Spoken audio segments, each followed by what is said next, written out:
Bonsoir à tous, ravi de vous retrouver comme chaque dimanche et mercredi pour édition spéciale en direct sur AL24 News. C'est un mois de mai chargé d'histoire, au moment où le monde scrute ce qui se passe actuellement en Ukraine. Cette guerre qui bat à son plein, l'histoire semble se répéter, en tout cas pour la Russie. La Russie qui commémore demain, 9 mai, la journée de la victoire, une date importante, voire sacrée pour tout le peuple russe qui célèbre la reddition de l'Allemagne nazie en 1945 et donc la fin de la Seconde Guerre mondiale. On va revenir dans cette édition spéciale sur les faits historiques de cette époque, tenter de rétablir certaines vérités parfois occultées et pourquoi pas faire le parallèle entre ce qui s'est passé à l'époque et la crise actuelle. On va donc en parler avec nos invités ce soir. Est avec nous depuis Paris, Gamal Abina. Bonsoir.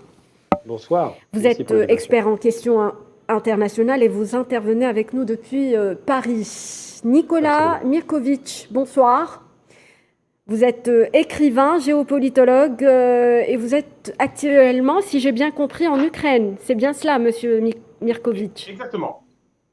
Au Donbass, plus Au précisément. Donbass. Je suis au Donbass. Merci d'être avec nous ce soir. On va parler donc de cette fête de la victoire célébrée donc le 9 mai de chaque année, 77e anniversaire. Cette année, c'est une célébration importante pour la Russie, monsieur Mirkovic.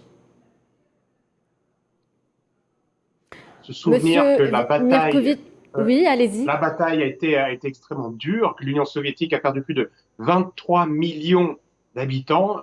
On sait aujourd'hui que si le nazisme a été battu en Europe, c'est grâce à cet effort de guerre que les soviétiques ont mené sur le front oriental contre la nazie, qui ont affaibli le nazisme. Et donc, du coup, quand les soviétiques ont enclenché la dernière opération Bagration en 1944, c'est au même moment où les Alliés arrivent et débarquent en Normandie, et le Troisième Reich n'a plus de choix. Elle a deux fronts ouverts en même temps, et elle perd. C'est extrêmement important parce que c'est aussi une lutte idéologique contre l'ennemi nazi, contre le national-socialisme. Et c'est bien évidemment une fête qui a soudé l'ensemble des peuples soviétiques et qui aujourd'hui est encore commémorée parce que c'est une très grande bataille qui a été livrée, qui a été un énorme sacrifice contre le nazisme réalisé par l'ensemble des peuples membres de l'Union soviétique et qui est célébré encore avec face depuis la fin de la Deuxième Guerre mondiale. Il y a encore à travers l'ensemble des anciennes républiques soviétiques et énormément en Russie encore aujourd'hui de très grandes manifestations, essentiellement deux types de manifestations, une militaire, des parades militaires traditionnelles, et aussi une manifestation qui est un peu moins connue, qui est la manifestation des immortels, la marche des immortels, où les familles des descendants de soldats ou de résistants de cette époque-là défilent par milliers, des centaines de milliers à travers l'ensemble de ces ex-républiques dans les rues avec des portraits de leurs parents qui ont lutté contre le nazisme. C'est une manifestation assez poignante, très touchante, et qui montre à quel point on se souvient de ce sacrifice de l'ensemble des peuples soviétiques, et notamment aujourd'hui en Russie, du peuple russe dans le combat contre le nazisme. Alors, c'est on va dire, c'est une célébration qui a cette année une portée politique hein, dans un contexte de guerre en Ukraine. Monsieur Gamal Abina, j'aimerais revenir sur les faits historiques, sur ce qui s'est passé en 1945, en sachant que le rôle de la Russie est souvent occulté au détriment, on va dire, où on met en avant le rôle des Occidentaux au détriment du rôle de la Russie à l'époque. Tout à fait. J'aimerais commencer en préambule par rendre hommage, puisque c'est un jour de joie pour les Européens, mais aussi un jour de deuil pour les Algériens. Le 8 mai 1945, la France coloniale a perpétré un massacre en tuant 40 à 45 000 Algériens qui célébraient la fin de la guerre contre la barbarie nazie, pendant que leurs hommes allaient se battre pour libérer Monte Cassino et la plupart des fronts européens qui étaient, pour les troupes françaises, essentiellement constituées de troupes combattantes d'Afrique du Nord et d'Afrique subsaharienne.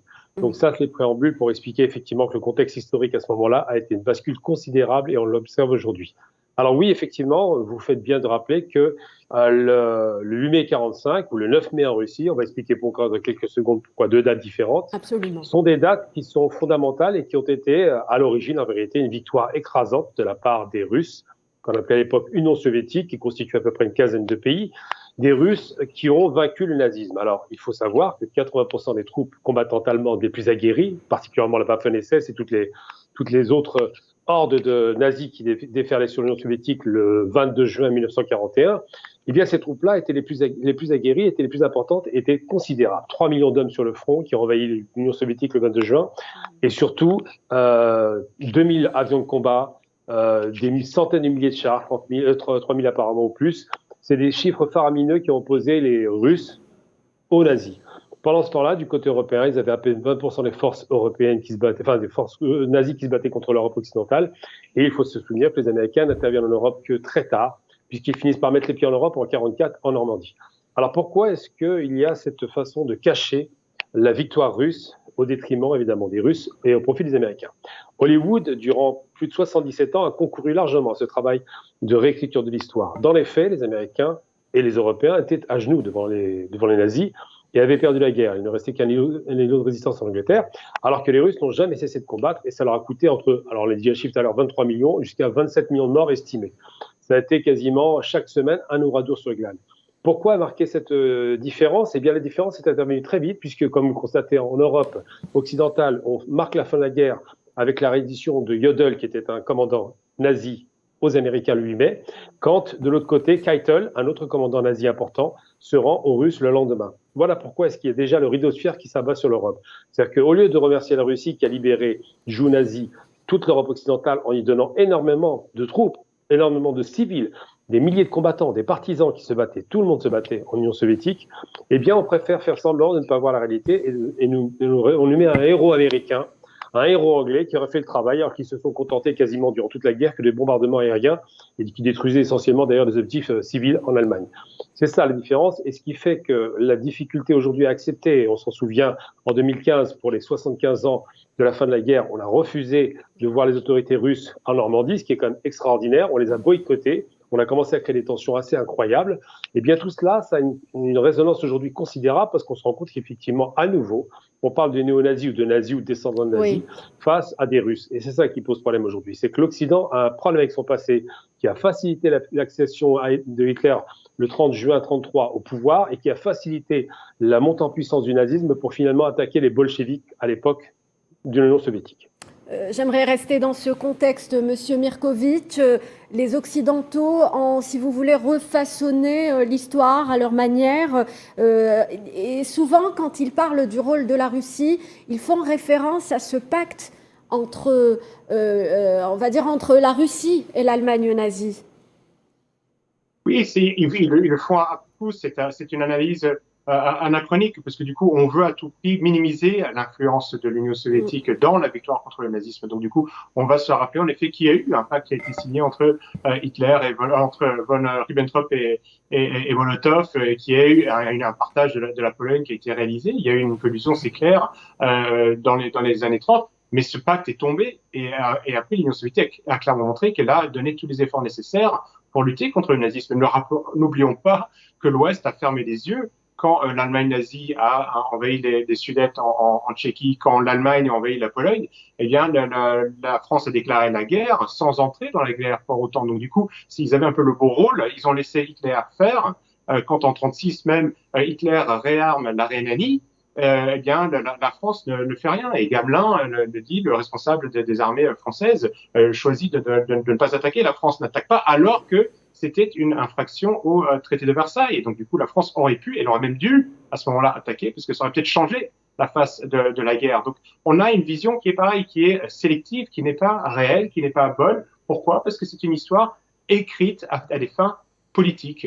Ce qu'on veut montrer en Occident, comme disait votre intervenant tout à l'heure, avec cette propagande cinématographique, c'est d'essayer de faire croire que c'est l'Europe de l'Ouest qui s'est libérée toute seule, pire qu'elle se serait libérée avec les Américains, ce qui est faux. Et donc aujourd'hui, comme on a ce programme politique qui vise à vraiment éloigner la Russie de l'Europe pour des raisons politiques, économiques, tout cela est piloté de la part de Washington, et dans cet éloignement politique de la Russie du reste de l'Europe, il y a la réécriture de l'histoire. Et c'est pour cela qu'on ne peut pas laisser, on ne peut pas rappeler ce sacrifice incroyable des Russes pendant la Deuxième Guerre mondiale, qu'on ne peut pas les inviter au 75e anniversaire, était une bêtise incroyable. Quelles que soient les origines, les régimes politiques des différents pays ayant participé à la Deuxième Guerre mondiale, mettre de côté le pays qui a sacrifié le plus de personnes est vraiment de la bêtise politique et de l'instrumentalisation pour essayer de faire croire à une autre version de l'histoire, c'est la réécriture de l'histoire, de la falsification de l'histoire, et c'est vous montrer à quel point l'Occident est un peu désespéré puisqu'il en vient à réécrire le passé afin d'essayer de justifier le présent. Donc c'est la Russie qui a donc dénazifié à l'époque l'Europe et elle y est parvenue. Monsieur Gamal Abina, de toute façon, on va dire cette commémoration a pris une toute autre, on va dire, elle a été donc sacralisée depuis l'arrivée de Vladimir Poutine au pouvoir. Oui, et c'est normal de toute façon, parce que les Russes sont toujours... Bon, Poutine arrive en 99 et il dit clairement qu'il ne faut pas tourner le dos à cette histoire glorieuse, parce qu'on parle de glorieuse lutte de libération de la Russie, c'est quand même un territoire, c'est le plus grand pays d'Europe, hein, faut les oublier, et du monde d'ailleurs quasiment. C'est vrai qu'on fait référence souvent au pacte Ribbentrop-Molotov qui a été signé, mais on n'explique pas les raisons pour lesquelles il a été signé. C'est que les Russes ont demandé aux Français et aux Anglais, avant même l'invasion le 1er septembre 1939 de la Pologne, ils ont demandé aux Français et aux Anglais, effectivement, de leur garantir une sécurité. Alors, tout à l'heure, l'intervenant a dit effectivement très justement que quand les Sudètes sont envahis par l'Allemagne, c'est négocié avec ce fameux traité qu'on a appelé après le traité de la honte, mais je veux dire, ce fameux traité qui était destiné soi-disant de ne pas garantir la guerre. 6 mois plus tard, l'Allemagne nazie envahit la totalité de la Tchécoslovaquie, qu'elle appelle Bohème-Moravie. Et c'est vrai qu'aujourd'hui, on voit bien qu'au fur et à mesure, ils ont gagné les territoires, et les Russes ont accepté un traité qui était, ils savaient parfaitement, avec, quand on lit Mein Kampf, on se rend bien compte de la détestation des Slaves par Hitler. Ben, j'ai lu Mein Kampf, c'est 800 pages, ça se lit assez difficilement, mais ça se lit. Eh bien, on sait ce qu'il y a dans la tête des nazis, on sait pourquoi ils ont une haine viscérale des bolcheviks et des Slaves, c'est qu'il y a une haine à la fois politique et ethnique, parce que le nazisme est essentiellement basé sur un principe raciste. C'est pas seulement un problème avec le pacte fameux traité de Versailles, qui était un traité unique effectivement, mais ce n'est pas seulement ça. C'est aussi l'idée qu'il y a un suprémacisme blanc européen différent d'autres blancs européens. Et donc oui, c'est vrai, on leur reproche ce pacte, mais on oublie toujours que la responsabilité franco-anglaise est largement engagée. C'est vrai que quand les Allemands vont dans la Sarre et qu'ils rattachent la Sarre par un référendum, les Français ne disent rien. Ensuite, quand ils réament, ils ne disent rien. La Rhénanie, ils ne disent rien. À chaque fois, il y a des jalons comme ça au fur et à mesure. Quand ils vont faire l'Anschluss et qu'ils vont se réunifier avec l'Autriche, alors que ça va en contravention avec les pactes qui avaient été signés de Versailles et Lucarno, eh bien, ils ne disent rien. Il y a tout un tas comme ça de pactes qui sont signés, qui sont à chaque fois foulés aux pieds par les nazis. Les Européens savent très bien qu'ils ont affaire à un pays qui commence à devenir très puissant, la deuxième puissance économique mondiale, un pays surarmé, un pays revanchard et un pays qui a dès l'enfance, militariser l'esprit des jeunes. Et donc, c'est vrai qu'à ce moment-là, on reproche aux Russes d'avoir accepté un pacte à minima pour retarder la guerre. Les Russes ne savent très bien qu'ils vont avoir une guerre contre les nazis, mais ils la retardent. En revanche, on ne reproche pas aux Français d'avoir immédiatement, en 6 semaines, composé avec l'Allemagne nazie de Hitler. On ne reproche pas aux Français de quasiment pas s'être battus alors que l'essentiel de leur force existait, elle était dans le sud de la France. On reprochera moins aux Anglais parce qu'ils sont battus jusqu'au bout, c'est vrai, mais on reproche aux Russes d'avoir simplement eu un rapport de force défavorable et ils le savaient. Il fallait qu'ils aient le temps de s'armer parce que les Russes étaient à ce moment-là assez faibles, il faut le reconnaître. Et c'est vrai aussi, il y a un autre aspect qu'il ne faut pas perdre de vue, c'est que l'hypocrisie occidentale qui a laissé faire le nazisme, qui a encouragé le nazisme, qui a même fait des jeux, on se rappelle quand même en 36 à Berlin, 37, c'est vraiment des choses qui annoncent qu'il va y avoir une guerre. Tout était planifié, tout était réfléchi. Les Américains se sont frottés les mains parce qu'à la limite, ils étaient isolationnistes, ils se fichaient complètement de ce qui se passe en Europe. Mais les Européens savaient ce qui allait se passer et n'ont pas bougé. Et quand les Russes finissent par bloquer les nazis le 30 janvier 1943 à Stalingrad, cette fameuse bataille qui fera le tournant de la guerre, à ce moment-là, les Européens commencent à paniquer parce qu'ils s'attendent à être envahis par les Russes et pas par les nazis. Très bien, 77 ans après, donc on a l'impression que l'histoire se répète, sauf que cette fois-ci, la Russie accuse le régime de Kiev d'être nazi et donc a mené son opération en Ukraine.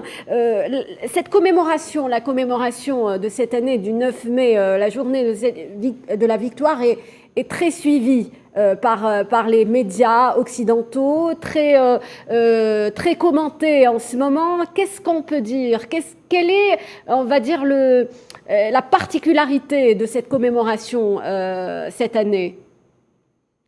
Monsieur Mirkovitch. La particularité, je pense qu'il faut regarder la situation en Ukraine. L'Ukraine, d'abord, c'est une construction moderne.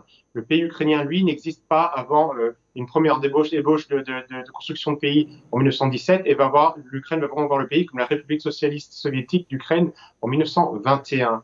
Et après, évidemment, la Deuxième Guerre mondiale, l'Ukraine fête comme le reste des pays soviétiques, la victoire de la Deuxième Guerre mondiale. Oui. Et on a un tropisme, on a une mauvaise vision sur la situation Ukraine-Russie aujourd'hui. L'Ukraine a pendant longtemps fêté ça. Et encore aujourd'hui, de nombreux Ukrainiens, aujourd'hui, en Ukraine, souhaitent continuer cette commémoration.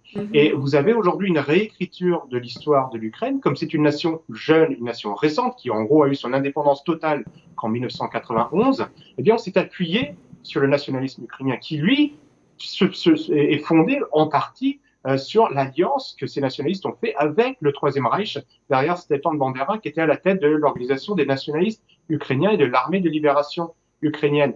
Cette alliance avec les nazis a motivé les nationalistes ukrainiens, bien au-delà de la fin une partie des nationalistes ukrainiens, bien au-delà de la fin de la Deuxième Guerre mondiale. Et quand en 91, l'Ukraine, qui est un pays vraiment nouveau, se cherche un peu des racines, eh bien, elle s'appuie malheureusement sur une partie de ces nationalistes qui vont disséminer l'idéologie nazie au sein de différentes administrations, notamment de l'armée et de la police. Alors on ne peut pas dire que l'Ukraine soit un pays nazi aujourd'hui, mais il est certain que l'idéologie bandériste a elle-même une influence extrêmement importante. Et donc, ils ont voulu réécrire l'histoire en débaptisant des rues en l'honneur, en détruisant des monuments en l'honneur de héros de la Deuxième Guerre mondiale, non des héros russes, mais des héros ukrainiens, parce que pour eux, cette victoire de la Deuxième Guerre mondiale soviétique est vue comme une victoire russe, et l'Ukraine ne peut pas être indépendante tant qu'il y a des présences de Russes dans son pays. Pourtant, l'Ukraine, pour une bonne partie, a été pendant très longtemps russe, et une partie non négligeable du pays, notamment à l'est et au sud, s'identifie comme au moins russophone et de plus en plus russe à cause des politiques anti-russes qui découlent directement de cette idéologie nazie des bandéristes qui ont voulu réécrire l'histoire. Quand il y a eu le coup d'État soutenu par les Américains en 2014, un des premiers slogans des groupuscules d'extrême droite qui ont poussé Viktor Yanukovych, qui l'ont chassé du pouvoir, était de empêcher, d'interdire l'usage de la langue russe. Or, la langue russe est la langue maternelle de millions d'Ukrainiens. Il ne faut pas l'oublier. Donc, du coup, cette réécriture de l'histoire, cette adaptation du nazisme à l'ère moderne existe bien, et on l'a vu. Et l'Occident a fermé les yeux. Ils n'ont rien dit sur ces politiques qui étaient clairement discriminatoires, qui étaient peut-être pas, on va dire, raciales, mais en tout cas ethniquement motivées. C'est ce que ne cessent de dire les autorités russes par la voix du président Vladimir Poutine. Moi, j'aimerais savoir, Monsieur Mirkovitch, puisque vous vous trouvez dans la région du Donbass, on s'attend à un grand défilé dans la ville de Mariupol. Est-ce que cela est réellement envisageable? Alors, je pense qu'il n'y aura pas de défilé. Aux dernières nouvelles, même là où je suis actuellement, il n'y aura pas de défilé parce qu'il y a quand même la guerre. Là où je suis actuellement, ça tonne. Hein. On entend clairement des combats on voit beaucoup d'affiches. Il y a énormément d'affiches partout en ville. Toutes les villes et les villages que je traverse sont pavoisés aux couleurs des drapeaux de la victoire de la Deuxième Guerre mondiale, rappellent les efforts faits par les ancêtres des habitants de ces villes et villages du Donbass pour se libérer du joug nazi. Donc on voit cela partout, mais il n'y aura pas les grandes parades qu'on a pu voir dans les dernières années parce qu'il y a quand même encore la guerre qui est juste à côté, qui est pas loin. Donc du coup, je ne pense pas qu'on verra quelque chose de majeur et on ne verra pas de faste. Il y aura peut-être des petites cérémonies pour rappeler le moment parce que du coup c'est important et on le voit ici. J'ai vu une affiche tout à l'heure encore. On voyait les jeunes soldats du Donbass, de la République populaire de Donetsk, sur une image, et juste à côté, on voyait des images de jeunes soldats ukrainiens, enfin à l'époque soviétique, qui se battaient également pour la même cause contre le nazisme. Donc du coup, ce rappel à l'histoire motive également le combat des soldats du Donbass aujourd'hui et de la Russie, et bien évidemment. Mais je pense pas qu'on verra des parades parce que la situation est quand même très très tendue et la guerre, on est quand même en pleine guerre. Oui, Monsieur Habina, donc je le disais, cette commémoration est très suivie par les médias occidentaux en ce moment. On s'attend donc à des défilés, à montrer, si vous voulez, la superpuissance de la Russie. Qu'en pensez-vous de cette vision occidentale de la guerre en Ukraine ? Alors, M. Mirkovitch fait référence et je vais en parler dans une minute, fait référence effectivement à Stepan Bandera. Il faut préciser qui est ce criminel de guerre. C'est un homme qui a assassiné des Juifs, on l'oublie. C'est un homme qui a assassiné des Russes, effectivement, des russophones pour être très précis. C'est un homme qui a été tué qu'en 60. C'est un criminel de guerre néo-nazi, puisqu'il ne pouvait pas être nazi. si une partie de l'Ukraine n'est pas tombée dans le nazisme, c'est pas parce qu'ils ne voulaient pas l'être. Hein. C'est simplement parce que il y a eu une bataille entre deux grands idéologues nazis, qui étaient d'un côté Himmler, donc le chef de la SS, qui détestait évidemment les Slaves et qui ne voulait pas entendre parler d'une alliance avec les Ukrainiens qui les ont accueillis au début. Rappelons-le quand même, avec des fleurs. Les nazis sont rentrés en Ukraine avec des fleurs. Et par la suite, ça a un petit peu tourné au vinaigre parce qu'effectivement, les deux oppositions entre Himmler d'un côté et Rosenberg, idéologue du parti nazi de l'autre, qui voulait l'alliance avec ces Slaves pour en finir avec les Russes, n'a pas fonctionné. Mais il restait effectivement des gens, des néo-nazis sur place, qui ont continué à avoir cette espèce de nostalgie de cette époque où ils avaient peut-être une chance de se débarrasser des Russes définitivement. Donc là, on peut effectivement, monsieur, votre intervenant dit très bien, on peut, Merkovitch, excuse-moi, parce que monsieur Nicolas Merkovitch, voilà, dit très bien qu'effectivement, il y a bien une guerre raciale dans la tête, dans l'inconscient de ces néo-nazis. Oui. J'ai vu à Paris récemment encore une manifestation avec un drapeau néo-nazi ukrainien, en plein milieu du drapeau ukrainien, noir et rouge, donc c'est le drapeau bandériste. Ces gens-là sont dangereux. Et effectivement, en Occident, on a tendance à penser, parce qu'on est un peu bête hein, ici, j'ai entendu toutes sortes de stupidités, la Russie a perdu la guerre, n'a pas les moyens de faire face à ce genre d'imbécilité, alors que dès le premier jour, c'était réglé quasiment au niveau de l'aviation. Eh bien, on entend que le 9 donc de ce mois-ci, le 9 mai, il y aurait une sorte de grande commémoration pour arrêter la guerre ou pour dire on a gagné. Sauf qu'une guerre, ça ne se décrète pas au démarrage, oui, mais à l'arrivée, on ne sait pas quand est-ce qu'on gagne. Il y a des objectifs militaires qui prennent du temps à être atteints. Les Russes font en sorte de ne pas raser les villes, évidemment, parce qu'ils ne veulent pas être détestés. Et en même temps, ils vont effectivement faire une démonstration de force comme ils la font tous les ans, comme toujours, surtout quand c'est un événement aussi majeur que la commémoration de la fin de la Grande Guerre, puisque c'est une guerre qui est un massacre sans nom, une guerre patriotique, comme le disent les Russes. Et bien, effectivement, les Européens s'attendent à quelque chose, l'Occidentaux s'attendent à quelque chose de très fort, alors que les Russes feront un événement classique, normal, tout en respectant leur agenda qui va durer au minimum, je peux l'imaginer, facilement 1 à 2 mois. Donc c'est vrai que cette espèce d'obsession du 9 mai comme date symbolique pour l'Occident ne veut rien dire en Russie. On se rend bien compte que les autorités n'ont jamais fait référence à ça pour dire qu'on va s'en tenir à ça, on a Mariupol, c'est bon, c'est réglé. Ils veulent libérer, comme ils disent, l'Est de l'Ukraine des néo-nazis. C'est ça l'objectif dès le départ et ils vont l'obtenir avec le On sent en tout cas clairement qu'on veut absolument diaboliser la Russie et c'est ce qui s'est passé d'ailleurs au temps de la guerre de 1945. Je vous propose d'ailleurs de suivre un sujet signé Iman Merad qui parle de ce rôle occulté de la Russie dans la victoire contre le nazisme. L'Union soviétique pendant la Deuxième Guerre mondiale a joué un rôle décisif dans la victoire des Alliés contre l'Allemagne nazie et les autres puissances de l'Axe, particulièrement sur le théâtre d'opérations européen. Le 22 juin 1941, Adolf Hitler lance une invasion de l'URSS. Joseph Staline, ancien chef de gouvernement de l'Union soviétique, était convaincu que la machine de guerre totale des Alliés finirait par paralyser Berlin. En effet, les Soviétiques parviennent à stopper l'avancée éclair de Wehrmacht à environ 30 km de Moscou. Au fil du temps, l'Union soviétique repoussa les attaques de l'Axe, à l'instar de la bataille de Stalingrad et de la bataille de Koursk. Se précipita vers la victoire lors de grandes offensives soviétiques, telles que l'offensive Vistula-Oder.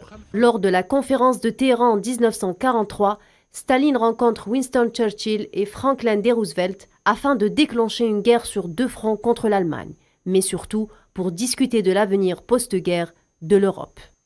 À Reims, l'Allemagne signa la reddition sans condition de son armée face aux Alliés le 7 mai 1945, le 8 à Berlin. Cependant, pour éviter la possibilité d'une éventuelle capitulation illégitime, Joseph Staline a exigé une seconde signature au lendemain. L'annonce de la capitulation de l'Allemagne le 9 mai 1945 marqua la victoire des Alliés sur l'Allemagne nazie et la fin de la Seconde Guerre mondiale en Europe. Repousser la plus grande invasion de l'histoire en arrivant à troquer la donne jusqu'à la victoire finale à l'Est a vraisemblablement nécessité une abnégation démesurée de la part de l'Union soviétique, enregistrant l'une des plus grandes pertes démographiques avec au total de plus de 20 millions de victimes russes, soit environ un tiers de toutes les victimes de la Seconde Guerre mondiale. Un tribut très lourd à payer par les soviétiques auquel des années après, on leur a dénié le mérite de cette victoire. Donc on l'a vu clairement, messieurs, les Occidentaux tentent coûte que coûte d'occulter le rôle de la Russie dans cette guerre contre les nazis. Cette fois-ci, on est dans un tout autre contexte, la guerre en Ukraine. On tente en tout cas de diaboliser Vladimir Poutine et les autorités russes. Qu'en pensez-vous, Monsieur Mirkovitch? C'est une politique, la source, la racine de tout cela est une politique américaine de Washington qui, depuis le début du XXe siècle, a identifié que la Russie était un lieu stratégique. Pourquoi? Parce que c'est le pont entre l'Asie et l'Europe. Et si vous regardez le continent africain, l'Europe et l'Asie, vous avez plus de 75% de la population mondiale. Vous avez 75% de la richesse des ressources naturelles mondiales. Et or, nous sommes tous soumis à des degrés différents à la politique américaine qui est, d'après des géopolitiques un peu politologues américains comme Mackinder ou Spikeman, qui eux-mêmes ont identifié que les États-Unis étaient une île. Ils sont loin de tout cela. S'ils veulent empêcher que ces pays européens, asiatiques, africains travaillent ensemble, eh bien, ils doivent les diviser. C'est la stratégie américaine. Et donc, du coup, depuis longtemps, ils ne veulent pas, et ils l'ont clairement énoncé à la fin à la chute de l'URSS, qu'il ne fallait pas qu'il y ait une nouvelle puissance qui naisse sur les cendres de l'URSS. Et donc, depuis 1991, les États-Unis font tout pour affaiblir la Russie, pour l'éloigner de la construction européenne. On sait qu'il y avait à l'époque, la Russie toute neuve pensait même rejoindre l'OTAN et voulait rejoindre le groupe européen. Les Américains ont tout fait pour l'en éloigner parce qu'ils ne veulent pas d'un rapprochement entre la Russie et l'Europe de l'Ouest, parce que du coup, vous auriez, notamment sur la partie européenne, vous auriez eh bien, un savoir-faire européen économique, technique, allié à la Russie, qui est une puissance en train de se développer, qui a énormément de ressources naturelles. Et si on étend cette réflexion au continent eurasiatique et l'Afrique, eh bien, il y a tout pour que l'ensemble de ces pays vivent bien en partenariat sans avoir l'influence américaine. Donc l'Amérique a fait appliquer des sanctions, elle a rapproché des bases militaires de l'OTAN de la Russie, elle n'a cessé de pointer la Russie du doigt sur différents sujets politiques comme la Syrie, comme le Kosovo dans l'ex-Serbie. Et donc du coup, cette politique, malheureusement, est celle qui guide les autres nations, évidemment, de l'OTAN, mais de l'Union européenne. N'oublions pas que tous les anciens pays, quasiment tous les anciens pays communistes qui ont quitté le bloc communiste sont rentrés d'abord dans l'OTAN, puis dans l'Union européenne. Et tout cet ensemble suit les directives de Washington, qui pilote, qui fait la diplomatie dans cette région-là, et donc du coup qui a monté la Russie contre le reste de l'Europe. Et donc du coup, cela se traduit par une réécriture de l'histoire, comme nous l'avons dit tout à l'heure, par des sanctions économiques qui font pas mal de mal aux pays européens, soit dit en passant, mais ça fait partie de cette politique de sanctions à l'égard de la Russie, et par également tous ces boycotts qui sont pratiqués contre la Russie aujourd'hui, afin de séparer la Russie du reste de l'Europe, pour que l'ouest de l'Europe, en tout cas, et c'est un calcul à court terme, tombe dans l'escarcelle économique, politique, historique, américaine, sans influence russe. C'est quand les Européens suivent les Américains, ils se tirent très clairement une balle dans le pied parce qu'ils vont perdre leur souveraineté. Ils ont déjà perdu en matière de défense, ils vont la perdre en matière de ressources, d'énergie, en matière de culture. C'est un suicide, c'est un grand suicide pour l'Europe auquel nous assistons aujourd'hui. Et dans la racine est cette suprématie américaine. Zbigniew Brzezinski le disait lui-même dans Le Grand Échiquier, l'Europe de l'Ouest est un protectorat américain. Monsieur Gamal Abina, pour finir, donc on vient de l'entendre, Monsieur Mirkovitch parle d'un Occident qui se tire la balle dans le pied en attaquant, en s'acharnant contre la Russie. Vous partagez cet avis? Tout à fait, mais je ne dis pas l'Occident. J'ai un terme que je désigne particulier, que j'ai inventé d'ailleurs. Je parle de l'Occident et de l'extrême Occident. Quand on parle beaucoup d'Extrême-Orient, on va parler de l'extrême Occident. Donc c'est l'Occident le plus extrême que sont les États-Unis. Les États-Unis, par deux fois au XXe siècle, ont laissé faire des guerres en Europe et sont arrivés en Europe en 17 pour la Première Guerre mondiale et en 44 pour la Seconde Guerre mondiale. Voilà ce que sont les États-Unis. Ils attendent que tout le monde se massacre et après ils tirent les marrons du feu et ils font de l'argent. Ils profitent à plein régime. C'est exactement ce qui est en train de se produire actuellement en créant une scission entre l'Europe occidentale et la Russie. Pourquoi? Parce que la Russie est un pays très riche, c'est 30% des richesses en gros minières, agricoles, énergétiques mondiales, c'est à peu près ça. Hein. Donc c'est considérable, on ne peut pas s'en passer.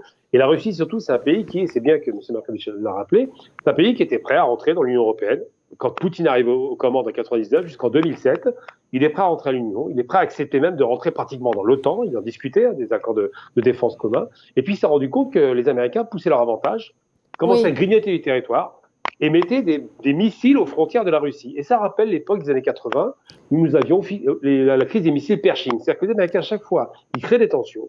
Malheureusement, il faut être plus bref, monsieur. Merci beaucoup, en tout cas, monsieur Gamal Abdina. J'espère qu'on aura l'occasion d'en débattre une nouvelle fois. Vous êtes expert en questions internationales et vous interveniez en direct avec nous depuis Paris. Je remercierai également monsieur Nicolas Mirkovic, géopolitologue. Vous étiez en direct avec nous depuis la région du Donbass. Merci à vous de nous avoir suivis ce soir. Restez sur Al24 News et retrouvez dans quelques instants un reportage justement consacré à cette victoire contre le nazisme enregistrée en le 9 mai 1945. Merci à vous de nous avoir suivis. Très bonne soirée.